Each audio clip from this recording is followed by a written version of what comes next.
Nima deb yubordim beixtiyor.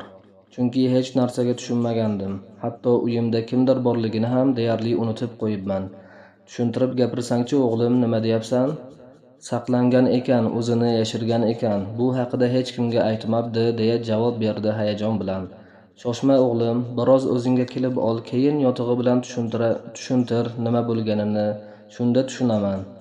Kecha deya gap boshladi. Kecha siz bilan ko'cha aylanib kelganimizdan keyin ko'zlarimning oldi xiralashgandek bo'ldi. Nima bo'lganiga o'zim ham tushunmadim. Hushimdan ketdim desam, hushimdan ketmagandim, uxladim shekilli desam, bu holat uyqu ham emasdi. Meni uxlatish uchun kimdir tomirimdan ukol qilgandek hushimni yo'qotdim. Keyin yarim tunda birdan uyg'onib ketdim. Undan keyin uyqum qochdi. Keyin kitobni davom ettirmoqchi bo'lib, qo'limga oldim. Shu gaplarini davom ettirib o'qiganlarini oqizmay tomizmay bir boshidan gapirib berdi. Novvoy otaning aslida Darvish Hamid ekanligini, Damashqqa borganligini, o'sha yerdagi bir dargohda talaba bo'lib, keyinroq Bursa shahriga kelganini, hammasini hayajonlanib gapirib berdi. G'alati, lekin men uning aytganlarining barchasini bilar edim. Avvalroq eshitgan bo'lsam kerak. Buni qanday tushunish mumkin, ota? Nima sababdan bir inson saqlanib, yashirinib yurishi kerak?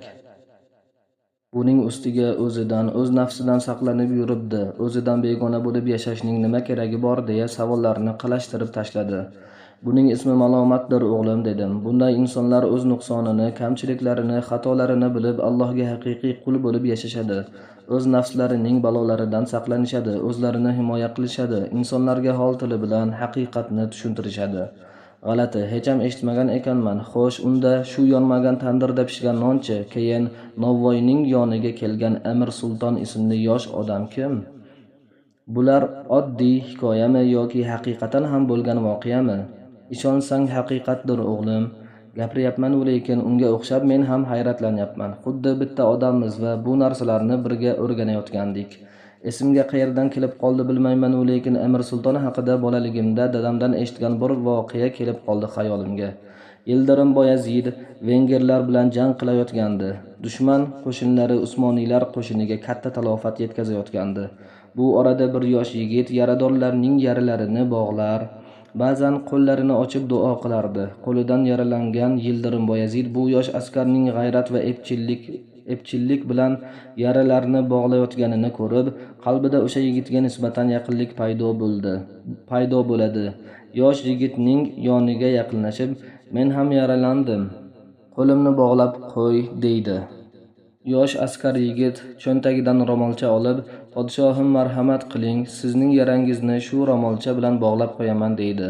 Tong otgach, jarohati bog'langan barcha askarlarning jarohatlari tuzalgani va askarlarning o'rinlaridan turganlari haqida sultonga xabar berishibdi. Yildirim Boyazid hayajon bilan bog'langan jarohatini ochmoqchi bo'libdi. Ro'molchani yechar ekan, uni tanib qolibdi. Ne ko'z bilan ko'rsinki, xotini bilan unashtirilgan vaqtda xotini tomonidan o'ziga hadya qilingan ro'molchaning yarmi qo'lida turardi. Oqshom payti jarohat olgan askarlarning jarohatlarini bog'lab yurgan o'sha yosh askarni o'z huzuriga olib kelishlarini buyuribdi, lekin uni topisholmabdi. Usmoniy qo'shinlari keyin Nig'bulu qal'asi tomon yuribdi. Nig'bulu qal'asini fath etish maqsadida kunlab jang qilishibdi. Qal'ani zabt etisholmabdi.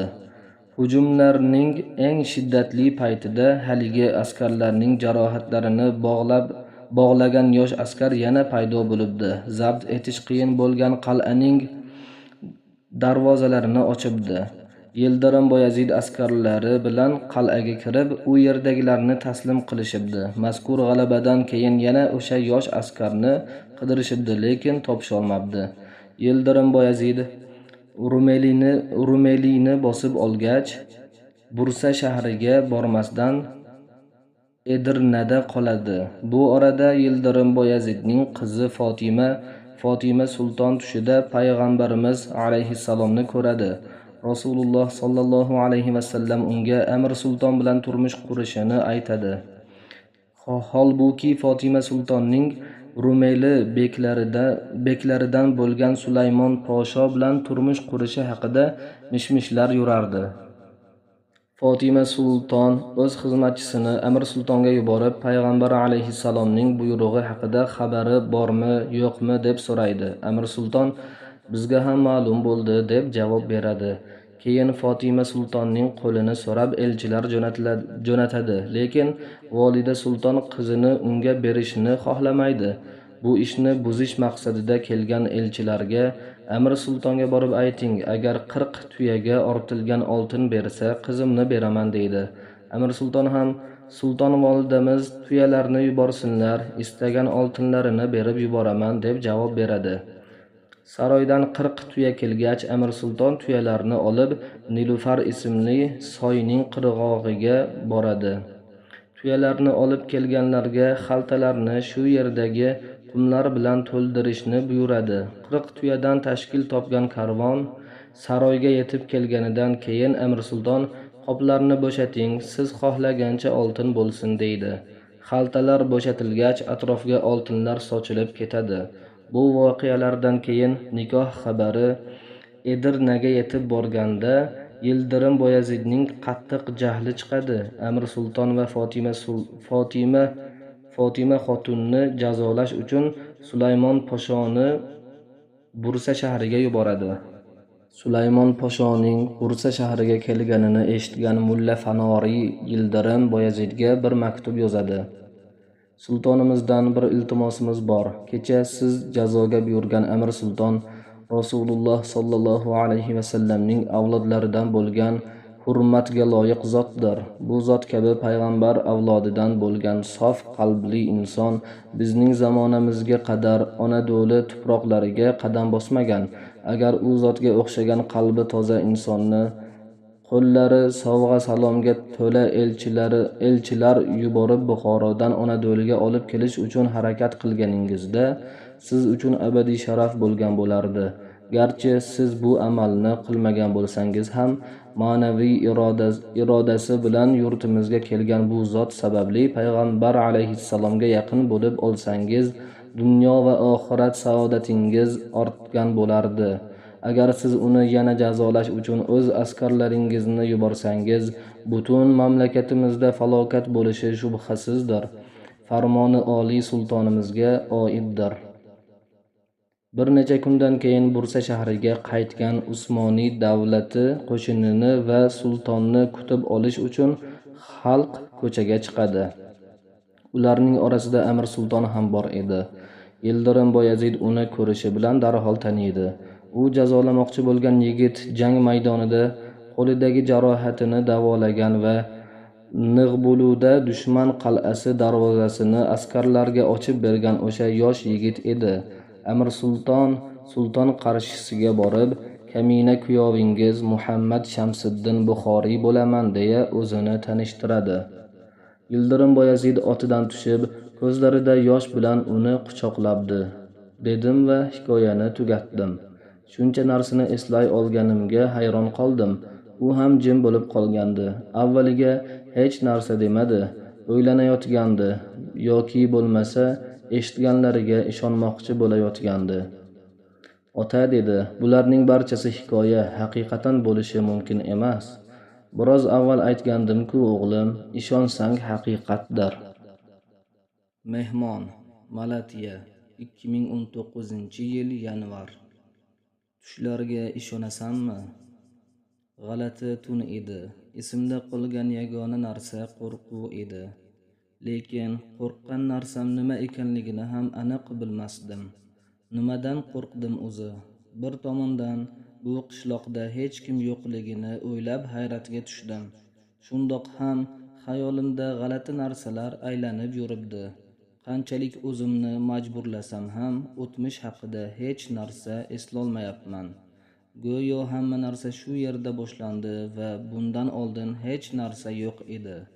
Kechasi ba'zi narsalarni eslashga harakat qilib ko'rdim, lekin qo'limdan kelmadi. Dadam, onam, eski narsalar, xullas hamma narsa haqida o'yladim. Zamon, makon, insonlar, hammasi haqida. Lekin nachora, birgina aniq biladigan narsam ismim. Aslida buni men tanladim, o'zim buni xohladim. Har doim o'tmishni unutishni xohlardim. Tug'ilib o'sgan joyimdan qochmoqchi bo'ldim, uzoqlarga ketmoqchi bo'ldim. Birinchi marta qo'limga fotoapparat olganimda hech kim ko'rmagan, hech kim bormagan joylarga borib, o'sha joylarni suratga olgim keldi. Shu bahona bo'lib hamma narsadan voz kechdim, lekin bunchalik hamma narsani unutib yuboraman deb o'ylamagandim. Nima uchun hamma narsadan voz kechdim? Nima uchun qochdim? To'g'risi eslolmayman. Ba'zi insonlar sevgan insoniga jahl qilib, xafa bo'lib ketib qolishadi va yillar o'tib, nimaga shunaqa bo'lgan edi deb eslolmay o'tirishadi. Hozir mening holatim ham shunga o'xshaydi. Eng ajablanarlisi nima bilasizmi? O'sha qochishdan yillar o'tib tasodifan shu yerga kelib qoldim va bu yerda o'zimni begonalardek emas, o'z uyimdagidek his qilyapman. Mana shu holat menga g'alati bo'lib tuyulyapti. Bu yerda sodir bo'layotgan voqealar, bu yerdagi narsalar, hamma narsa menga tanishdek tuyulyapti, lekin men bularning nima ekanligini aniq eslolmayapman, nima ekanligini bilolmayapman. Kecha tunda hushimdan ketgandek uxlab qolibman. Oddiy uyquga o'xshamasdi. Aytganimdek, hushimdan ketgandek bo'ldim. Ko'zlarimning oldi xiralashib, o'zimni yo'qotgandek bo'ldim, lekin bu holat uzoq davom etmadi. Biroz vaqt o'tgach, yarim tunda uyg'onib ketdim. Keyin uyqum qochdi. Bu kitob meni o'ziga tortayotgandi. O'qimasam xuddi yarim bo'lib qolib ketadigandek his qildim o'zimni. O'z hikoyamni o'qiyotgandek, o'zimni o'zim o'qiyotgandekman. Kitob takabburlik, kibr haqida hikoya qilayotgandi. Bu kibr degan narsa hammada bor, shu sababli bo'lsa kerak, kitobga juda ham qiziqib qolgandim. O'qiyapman va o'qigan sari hayron qolib boryapman. Novvoy otaning kim ekanligini yaxshi bilib oldim. Oddiy bir novvoy emas ekan. Ismi Darvish Hamid bo'lib, shu vaqtgacha o'zini yashirib yurar ekan. Nima uchun bunday qilarkan deysizmi?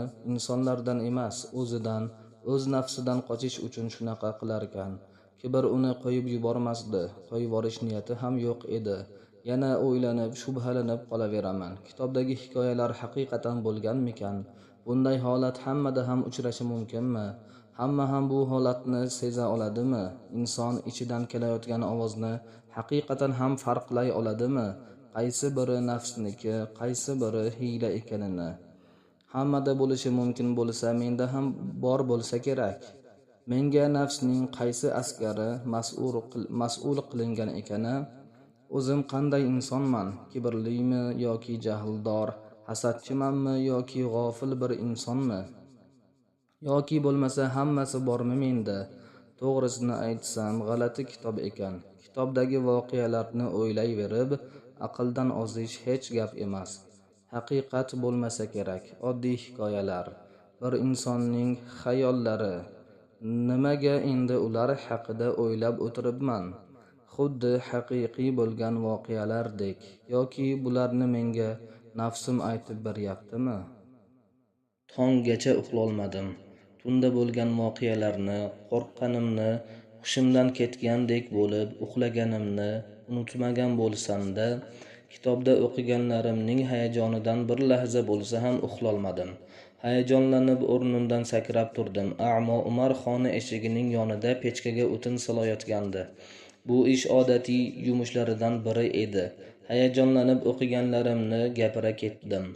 Novvoy ota aslida bir darvish ekan, o'zini hammadan yashirib yurarkan. Avvaliga nima deganimni tushunmadi, eshitmadi ham shekilli. Turgan joyida qotib qolgandi. Nimadir bo'lgandi, lekin so'rab o'tirmadim. Hayajon bilan unga o'qiganlarimni gapirib berdim. Tiz cho'kib o'tirdi va indamasdan tingladi. Men aytgan narsalarni bilar edi yoki bo'lmasa menga shunaqa tuyuldi. Meni ajablantirgan narsa bularni eshitib menga o'xshab hayajonlanmadi. Novvoy otaning aslida Darvish Hamid ekanligini, Damashqqa borgani, u yerda boshidan o'tkazgan voqealarni, Amir Sulton va olov yoqilmagan tandir haqida, Hammasi haqida oqizmay-tomizmay gapirib berdim. Indamasdan jimgina tingladi. Keyin gap boshladi. Amir Sultonning kim ekanini, Sulton Yildirim Boyazidga qanday qilib kuyov bo'lganini aytib berdi. Aytganlariga ishongim kelmadi. To'g'risi, ishondim desam yolg'on gapirgan bo'laman. Hammasi oddiy hikoyalar bo'lsa, haqiqat bo'lishi mumkin emas. Lekin o'zi bularga ishonardi. Bir necha marta agar ishonsang bularning barchasi haqiqat o'g'lim deb qo'ydi. Anchagacha indamasdan tiz cho'kkan ko'yi pechka yonida o'tirdik. Ikkalamiz ham nimalardir demoqchi edik. Aslida men shunday his qildim, lekin jim turishni afzal ko'rdim. Keyin kutilmaganda qancha qoldi dedi. Nima demoqchi bo'lganini tushunmadim va nimaga qancha qoldi dedim men ham. Kitobning tugashiga qancha qoldi? Unchalik ko'p emas, oz qoldi desa ham bo'ladi. Unda shoshilishing kerak dedi. Nega shoshilishim kerak dedim, nima demoqchi bo'lganini tushunmasdan. 1-2 kun ichida qorlar ham erib ketsa kerak, keyin yo'llar ham ochiladi. Yo'l ochilishi bilan sen ham ketasan. Sen ham ketasan degan so'zlarni juda ham ma'sum holda aytdi. Sen ketasan, men yana yolg'iz qolaman degandek bo'ldi. Shunday deganiga ishonchim komil, lekin unga biror narsa demadim. Keyin boshqa narsa haqida gapirib mavzuni o'zgartirdi. Aslida boshidan beri shu haqida qanday qilib so'z boshlashni bilmay turgandi. Shu haqida aytmoqchi bo'lgani uchun o'ylanib ham qolgandi. Tushlarga ishonasanmi o'g'lim dedi. Avvallari bu haqida o'ylab ko'rmagandim. Haqiqatan tushlarga ishonamanmi? Tushlarga ishonish kerakmi o'zi? Bilmadim dedim. Men ham bilmayman dedi, lekin shu yashagan dunyomizning o'zi bir tushlar olami bo'lsa-chi deb o'ylab qolaman. Ba'zan haqiqat va tushni bir-biridan ajratolmay qolaman. Keyin jim bo'lib qoldi. Aytganlariga pushaymon bo'lgandek edi. Xijolat bo'ldi. Go'yo aytmasligi kerak bo'lgan gapni aytib, o'z sirini oshkor qilib qo'ygandek edi. Ha mayli dedi. Kitob tugashiga oz qoldi dedingmi? Olib kel unda. Qani o'qishchi? Xo'p bo'ladi dedim. Men borib kitobni oldim. U bo'lsa yeyish uchun 1-2 luqma narsa olib keldi. Bir burda non va ozroq pishloq. Ta'mi juda ham tanish edi. Og'zimdagi nordon pishloq bilan kitob o'qishni davom ettirdim. Kibr, Bursa, 1399-yil. Amirim, koshki sirimizni oshkor qilmaganingizda. O'z uyida o'sha odam, ya'ni Amir Sulton bilan uchrashganiga mana 1 hafta bo'ldi. Hozir men uni avvalgidan ham ko'ra astoydil ta'qib qilardim. Men kibrman, u bo'lsa inson. Albatta, bir kunmas bir kun qo'limga tushishi aniq. Bir kun baribir tuzog'imga tushadi. Hech ham o'zgarmagan. Odatdagidek o'zini chetga olib, insonlardan yashirinib yurardi. Deyarli uxlamasdi. Erta tongda vaqtli uyg'onar, ibodat qilar, tilidan duo tushmasdi. Uydan chiqib toqqa qarab yo'l olar, o'tin to'plab qaytganidan keyin tandirda non yopardi. Keyin nonlarni olib bozorga borar, kechgacha non sotardi. Shuningdek, ulug' katta masjid qurilishida ishlayotgan ishchilarga non tarqatib, g'arib bir inson kabi quyosh ostida kutib turardi. Bu inson bir necha yil avval men ko'rgan inson, men ko'rgan Shayx Hamid emasdi. Shunchaki bir novvoy edi. O'zim ham oz qolsa bunga ishonmoqchi bo'lib turgandim, lekin buni qanday qilib uddalay olyapti? Qani endi qo'limda shunday bir imkon bo'lsa, uning kimligini, qayerdan kelganini, xatti harakatlarini, qilayotgan ishlarini va ibodatlarini insonlarga oshkor qilgan bo'lardim. O'shanda bu narsalar nafsiga yoqib tushishi aniq edi. Odamlar uni hurmat qilishgan, yaxshi ko'rishgan bo'lardi. Natijada obro'-e'tibori oshib, mashhur bo'lardi. Ana o'shanda zaiflashishi mumkin va nafsining zarbalariga qarshi turolmay, himoyasiz qolgan bo'lardi. Ulug' katta masjid qurilishi nihoyasiga yetib qolgandi. Deyarli barcha ishlar tugallangan. Oxirgi bir necha tuzatishlardan so'ng ibodat uchun ochilishga shay holatga kelgandi. Shu paytgacha qurilgan masjidlarning eng kattalaridan biri edi. Yaqinda Allohga ibodat qiladigan mo'min musulmonlar bilan to'lib toshadi.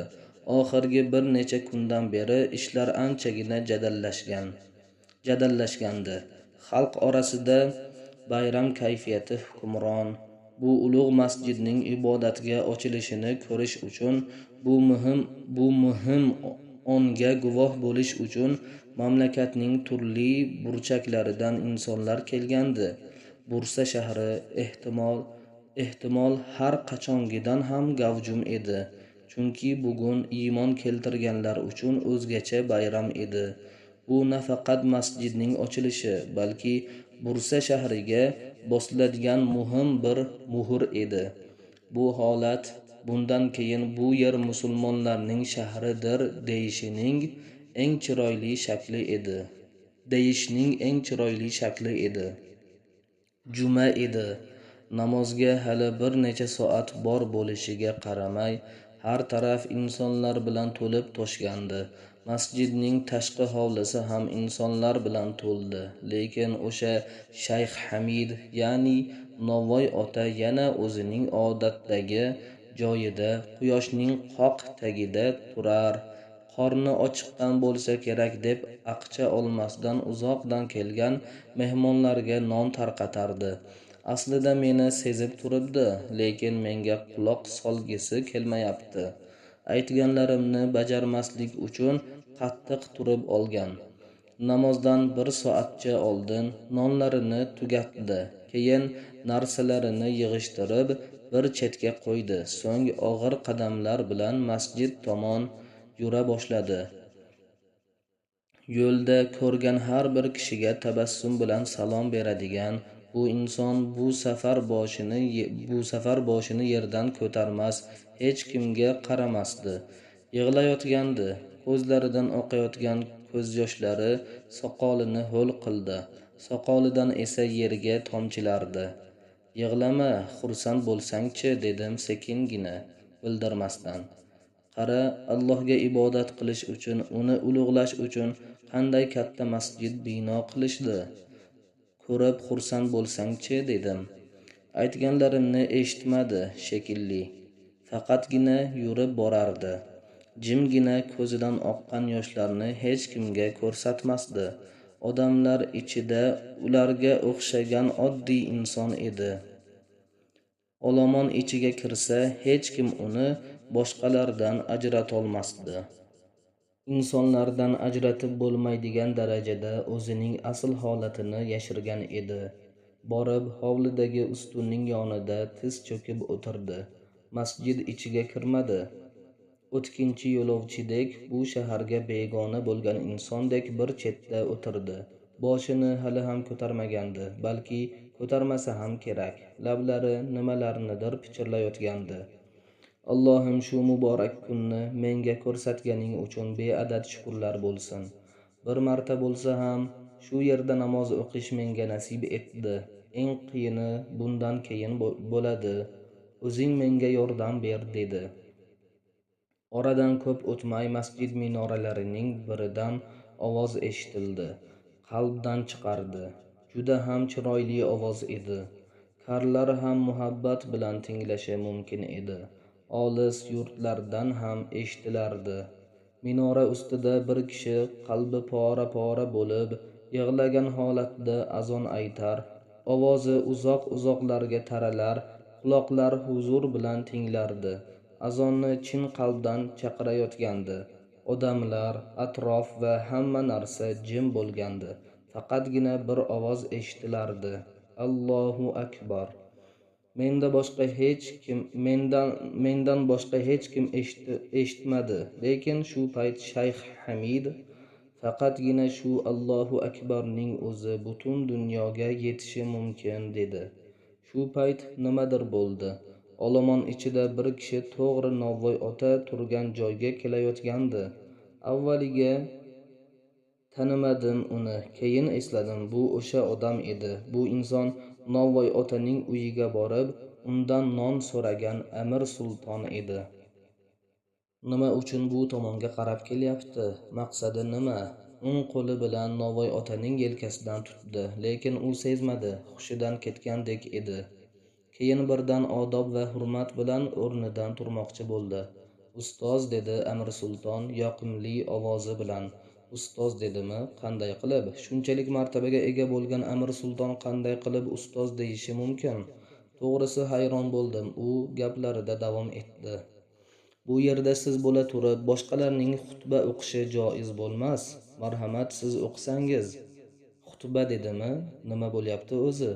Ulug' katta masjidning ilk juma namozidagi xutbani shu Novvoy o'qiydimi? Bo'lishi mumkin emas. Yo'q desa kerak deb o'yladim.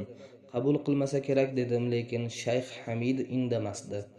Xijolat bo'lib, sirining fosh bo'lishidan qo'rqib, g'amgin ko'zlari bilan Amir Sultonga qaradi. U ham bu holatni sezib turgandi. Ikkisi ham bilib turgandi. Sizning vazifangiz ustoz, dedi, boshqa hech narsa demadi.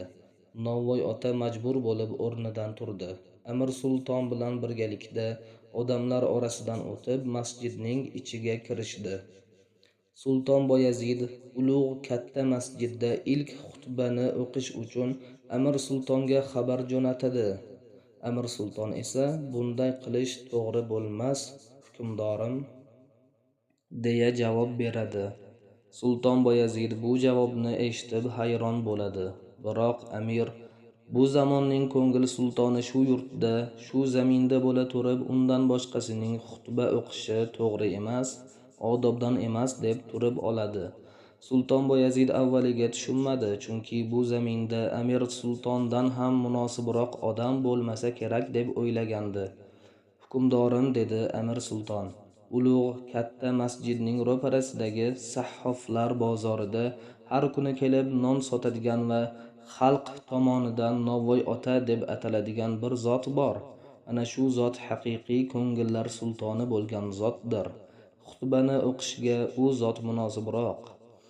Majlisda o'tirganlar ham hayron bo'lib qolishdi, chunki Amir Sulton ular ham hatto borligini ham bilmaydigan bir inson haqida gapirayotgandi.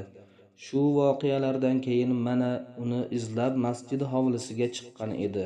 Masjid hovlisining chetidagi ustun yonida o'tirardi.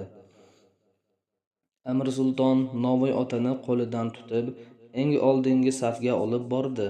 O'zim ham anchagacha hayratdan qotib turdim. Novvoy ota, ya'ni Shayx Hamid eng oldingi safda sunnatni o'qirkan, ichida bir olov bor edi. Chunki uzoq yillar saqlab kelgan siri oshkor bo'layotgandi. O'zining ko'rinmas, olis va sirli makoniga chiroq tutashayotgandi. Shayx Hamid sunnatni o'qib, muazzin azonni aytib bo'lishi bilanoq o'rnidan turdi. Kutishning, yashirishning keragi yo'q edi.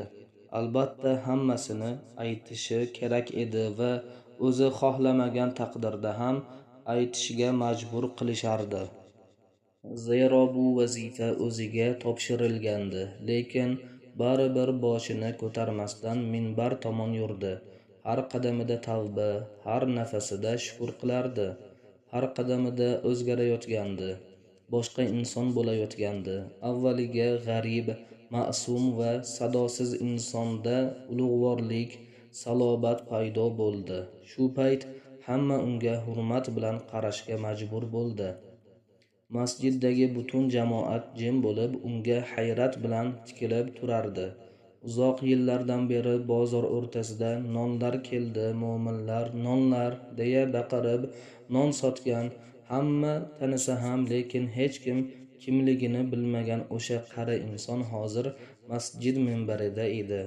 Hamma hayrat bilan unga qarab qolgandi. Bismillah dedi, ovozi titradi. Keyin yana Bismillah dedi. Masjiddagi insonlar titradi. Yana Bismillah dedi. Xuddi masjid qimirlagandek bo'ldi va yana Bismillah dedi. Mo'minlarning qalbiga otash tushdi. Og'zidan dur kabi so'zlar to'kildi. Bir zumda boshqa insonga aylanib qolgandi. Avvallari kamgap, sokin va uyatchan bo'lgan Novvoyning o'rnida so'zlari o'tkir, ilmi daryo bir olim paydo bo'lgandi. Bu yerdagilarning barchasi, hatto boshqa mavjudotlar ham uni hayrat va diqqat bilan tingladi. Minbarda Fotiha surasining 7 xil tafsirini tushuntirib berdi. Insonlar hayratdan qotib qolishgandi. Bir g'alati shabada esdi va u yerdagilarni uzoq-uzoqlarga olib ketdi. Insonlar Novvoy otaning haqiqatini tushunib yetishdi. Siri fosh bo'ldi va kim ekanligi ma'lum bo'ldi. Hatto men ham o'zimga kelolmadim. Shu holatda hech kimga ta'sir o'tkazolmadim. Insonlarga yaqinlasha olmadim. Namoz tugab hamma masjiddan tarqab ketmoqchi bo'lib turganida boshqa bir holat yuz berdi. Bugungi xutbani o'qigan insonning Novvoy ota ekanligini hamma bilib olgandi. So'zlarining ta'siridan, ishqining haroratidan hamma o'z nasibasini olgandi. Hech bo'lmaganda bir marta bo'lsin bu zotning qo'lidan tutish maqsadida insonlar u zotni qidirishardi. Mana qulay fursat qo'limga kelib tushgandi, chunki siri oshkor bo'ldi, shon shuhrat egasi bo'ldi va insonlar unga havas qilishayotgandi. Mana endi nafsning o'zini ko'rsatadigan vaqti kelgandi. Sulton Boyazidning, vazirlarning, olimlarning va insonlarning boshida eng oldingi safga o'tgandi. O'zim ham sezmagan, taxmin qilmagan vaqtda qo'limga tushib qolgandi. Qara deya gap boshladim. Avvaliga o'zingni yashirding, insonlardan qochding, lekin mana hozir sultonlardan ham yuksak martabadasan. Buyuk sulton yoningda o'tirar ekan, vazirlar va ulamolar so'zlaringni hayrat bilan tinglashayotgan ekan, shuncha narsadan yashirinishning nima keragi bor? Qara, hamma senga oshiqmoqda, senga talpinmoqda, seni ko'rish uchun, qo'lingdan tutish uchun kelmoqda. Shu yerda ozgina kutib tur, kelib sening qo'lingdan tutishsin, senga hurmat ko'rsatishsin. Zero bu kalomlarni sendan boshqa yana kimdan eshita olishadi? O'z vazifamni bajarib, o'zimni yengil his qildim. Shundoq ham bunday holatlarda mening qo'limga tushmaydigan insonning o'zi yo'q. Bu holatga tushib qolgan insonlar meni tinglashga majburlar. Albatta menga quloq solishardi. O'zimga juda ham ishonib turgandim, lekin adashgan ekanman. Hoy kibr dedi kutilmaganda. Baland ovoz va jahl bilan baqirgani uchun qo'rqib ketdim. Hoy kibr dedi va ichimga olov kirgandek bo'ldi. Hoy kibr, men sening hiylangga ishonib, shuncha yil qilgan mehnatimni zoya qilamanmi? Allohning buyruqlaridan qochib sening makrlaringga ishonamanmi? Har narsaga chidayman, lekin sening hiylangga uchmayman dedi. Turgan joyimda qotib qoldim, chunki hech qanday inson bunchalik hurmat e'tiborga, bunchalik muhabbatga dosh berolmasdi. Inson zoti shunaqa vaqtlarda kibrga berilib ketardi. Allohim meni nafsim bilan yolg'iz qoldirma dedi va yurishda davom etdi. Hech kimga hech narsa demadi, hech narsaga qaramadi. To'xtamay yo'lida davom etdi. Faqatgina Amir sultonning yonidan o'tib ketayotganida lablari pichirlagandek nimadir dedi. Tanbehladimi amirni dedim, lekin bu tanbeh emasdi, chunki qachonlardir shu kunning kelishini bilardi. Hoy amirim dedi, koshki sirimizni oshkor qilmaganingizda. Ma'lumot: Yildirim Boyazid qurilishi tamomlangan ulug' katta masjidning juma kuni ochilishini istaydi. ilk xutba va ilk juma namozini o'qish uchun Amir sultonni loyiq ko'radi. O'sha kuni masjid tumonat odam bilan to'lib toshgandi. Jamoat Amir sultonning xutba o'qish uchun minbarga chiqishini kutardi. Shu payt kutilmagan bir voqea yuz beradi. Amir sulton xutba o'qish uchun o'zining o'rniga Novvoy otani ko'rsatadi. Jamoat hayratda qoladi. Hammaning nigohi o'sha paytgacha faqat Novvoy ota sifatida tanilgan va lazzatli nonlar pishiradigan kishiga qadaladi. Novvoy ota uyalgan holatda xijolat bo'lib o'rnidan turadi va minbarga qarab yuradi. Amir sultonning yonidan o'tayotganda, "Amirim, nima qilib qo'ydingiz? Bizni qo'lga tushirdingiz-ku", deya unga qarab pichirlaydi. Novvoy ota yoki Novvoy xoja deya mashhur bo'lgan Shayx Hamidi Vali o'zining mazkur ta'sirli xutbasida Fotiha surasini tafsir qiladi. Novvoy otani katta ishtiyoq va hayajon bilan tinglagan Bursa qozisi Mulla Fanoriy o'zini tutib turolmay, jamoatga qarata baland ovoz bilan shunday deydi: "Shayx Hamidi Vali bizga hikmatlar sochyapti va o'zining ulug'ligini ko'rsatyapti. Jamoatdagilarning barchasi Fotiha surasining tafsirini anglab yetdi. Ikkinchi tafsirni ba'zilar tushundi xolos.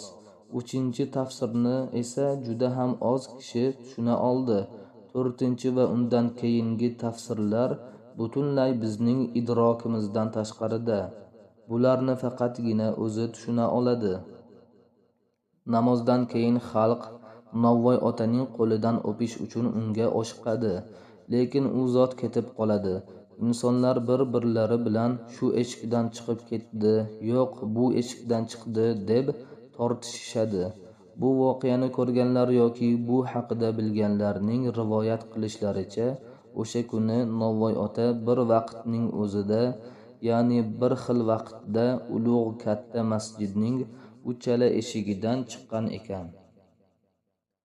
A'mo Umar, Malatya, 2019-yil yanvar. O'qi, Alloh roziligi uchun o'qi. To'xtadi, jim bo'lib qoldi, o'qimadi. Nega to'xtab qoldi? Nega jim bo'lib qoldi? Eshitganlarimdan qattiq ta'sirlandim. Butun vujudimda og'riq paydo bo'ldi. Ichimga olov tushgandek, eng qiziq joyiga kelganda to'xtab qoldi. Eng qiziq joyida bir jumlani yarim qoldirish, manzilga yetay deganda adashib qolishdek gap. Jim bo'lib qolgandi. Ichimdagi ovoz to'xtamasdi. Ishonma deyotgandi menga. Bular haqiqat emas, oddiy hikoya bo'lsa deb tinchlik bermasdi. Boshidan beri shunaqa bo'layotgandi. Bu mening ovozim emasdi. Bularni aytgan men emasman. Xuddi ichimda boshqa odam bordek. Men xohlamasam ham gapirayotgandi. Uni to'xtatishga esa kuchim yetmasdi. Demak, Novvoy ota bularni o'z xohishi bilan istamagan ekan. O'zini tanitmaslik, odamlar orasida mashhur bo'lmaslik uchun qattiq kurashgandi. O'zidan, nafsidan va kibridan saqlangandi. Nafsiga quloq solmaslik uchun yillar bo'yi safarda bo'ldi. Umri yo'llarda o'tdi. O'zini sirga ko'mib, o'z dardi bilan o'zi yondi. Dardi bilan yondi, lekin uning tutunini hech kimga bildirmadi. Men ham ichimdan kelgan ovozni tinglamoqchi emasdim. Ishonma degan gaplariga aldanmadim. Ishondim. Bularning hikoya emas, haqiqat ekanligiga ishondim. Ichimdagi ovoz nafsimning ovozi edi. Boshidan beri meni shu kitobdan, uning so'zlaridan va haqiqatidan uzoqlashtirmoqchi bo'lib, ming xil narsa bilan chalg'itdi. O'qi o'g'lim, o'qiy qol, iltimos Alloh roziligi uchun o'qi, dedim alahsiragandek. Ovozim yig'lagandek bo'lib chiqdi. Nega to'xtading? Nega indamaysan? To'xtama, Alloh rizosi uchun o'qi. Sen to'xtasang bu ovoz to'xtamaydi. Sen o'qimasang u gapiradi, iltimos o'qi. U ham ajablanib, hayratda qolgan bo'lsa kerak. Ajablanganidan jim bo'lib qolgandi. Aks holda gapirgan bo'lardi, lekin hech narsa demadi. Na bir og'iz gapirdi va na javob berdi. Hech narsa demasdan o'qishda davom etdi. Kibr. Bursa, 1399-yil. Mening vazifam o'zimni emas, Allohni tanitishdir. Nima deb gapirmay, baribir meni tinglamadi. Gapirganlarimga javob ham bermadi. Xuddi mendan qochayotgandi. Mendan qochayotgandi. Hech kim uni ko'rmasin, siriga voqif bo'lmasin deb qochayotgandi. Lekin endi kech bo'lgandi, chunki insonlar uning kim ekanligini bilishgan, uni tanishardi. Eshitganlar eshitmaganlarga, ko'rganlar esa ko'rmaganlarga bu haqida aytishayotgandi. Ko'chada, mahallada, bir chetda to'planib qolgan insonlar, xutba o'qigan odam shu o'zimizning bozor o'rtasida non sotadigan novvoy xoja ekan, eshitdingmi deb bir-birlari bilan gaplashishardi. Yana ba'zilari esa shu o'zimizning novvoy ota olimlardan ekan. Qanday qilib buni bilmadik. Alloh do'stlari bo'lgan vali zotlar o'zlarini shunaqa qilib yashirishar ekanda, deyishardi. Lekin insonlar u haqida hayratlanib, hurmat bilan gapirishardi. Keyin barchalari masjid darvozasi tomon yurishdi. Shu kungacha bilmabmiz, e'tibor ham bermabmiz. Hechdan ko'ra kech bo'lsa ham, kelinglar borib u zotning duosini olamiz deb masjidga kirishdi. Hech kim u bilan uchrasholmadi. Ammo masjidning har uchala eshigi yonida novvoy otani kutib turgan insonlar bir-birlari bilan yo'q, biz turgan eshikdan chiqib ketdi, yo'q, shu eshikdan chiqdi deb o'zaro tortishishardi. U esa ortiga qarab ham qo'ymay, o'z uyi tomon ketib borardi. Yosh navqiron yigitlardek chopib borardi. Yelkasida og'ir bir yuk, vujudini esa olov qamrab olgandi.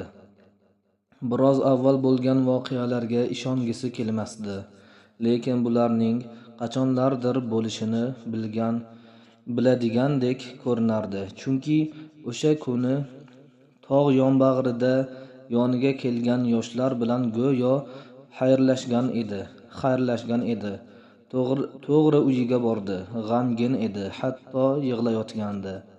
Qaltiragan qo'llari bilan darvozani ochdi. G'amgin holatda atrofga nazar tashladi. Chillaxonasiga, tandirlariga va tahorat oladigan joyiga ham qarab qo'ydi. Keyin xotiniga yuzlandi. Tayyorlan xotin, bizga yo'l ko'rindi, darhol ketishimiz kerak. Nima uchun deb so'rab ham qo'ymadi xotini.